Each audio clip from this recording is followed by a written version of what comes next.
Nous sommes quelque part dans une banlieue parisienne. Derrière l'aspect d'un paisible retraité en balade, M. Hong est en fait en mission commando. À 75 ans, ce farouche combattant du communisme vietnamien veut restaurer l'honneur de son peuple, un honneur perdu dès avril 75, date de l'arrivée des communistes au pouvoir. Là, il est là. Il a repéré une cible il y a quelques jours et dans son caddie se trouvent ses armes de destruction massive. C'est ça y est? Vous avez vu? Ah, ça y est. L'approche débute et l'attaque est imminente. On attaque.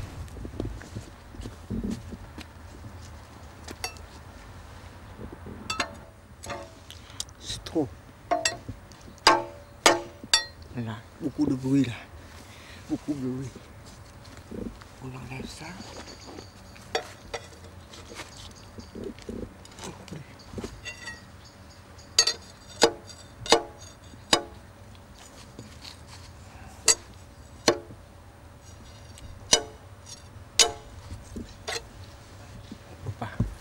On peut pas. Hein? On peut pas.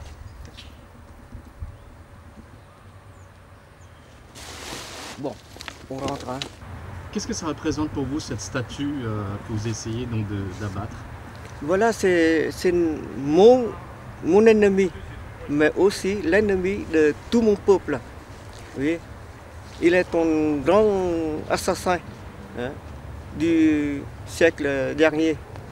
En même temps que Hitler, Staline, ou bien Mao Zedong, ou bien Pol Pot, etc., etc. Alors il faut le détruire, ces symboles-là, hein, au lieu de mettre là les libérateurs, ou bien aussi comme ça, hein, héros de la nation, c'était possible. Ce sont des assassins, maintenant on dit que ce sont des héros, ou bien des éminents hommes de culture. C'est le contraire. Hein? C'est le contraire. Il faut l'abattre. Qu'est-ce qui vous permet de tenir autant de temps, 30 ans après? Ah, là, c'est ma vie. Hein. Toute ma vie.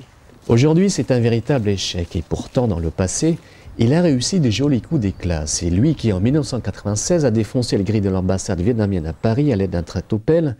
Et pour ce geste, il a été condamné à 28 jours de détention et l'interdiction de se trouver à proximité des lieux en rapport avec le Vietnam. C'est sans compter sur le courage et la détermination d'un guerrier pacifiste. Il poursuit son travail de sape et en 2000, il réussit à déployer le drapeau du Vietnam libre sur la tour Eiffel et même succès en 2001 sur la Statue de la Liberté à New York. Des actions solitaires saluées par tous les partisans du Vietnam libre, il en devient même un véritable symbole. L'échec du jour ne le perturbe pas plus que ça. Convaincu qu'il y a encore beaucoup de choses à faire, il promet déjà d'autres opérations. Parce que j'ai encore des projets dans ma tête. Dans ma tête, il y a bourré d'idées pour penser, pour faire quelque chose dans ma vie encore. Par ce trou-là.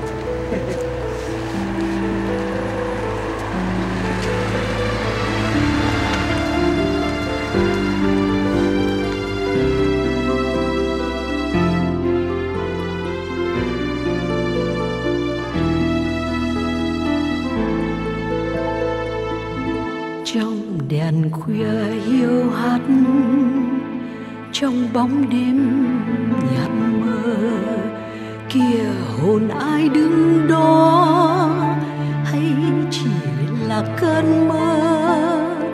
Mùi trầm hương thanh thoát, hồn hiên ngang ngẩng đầu, một màu tang trắng xóa áo loang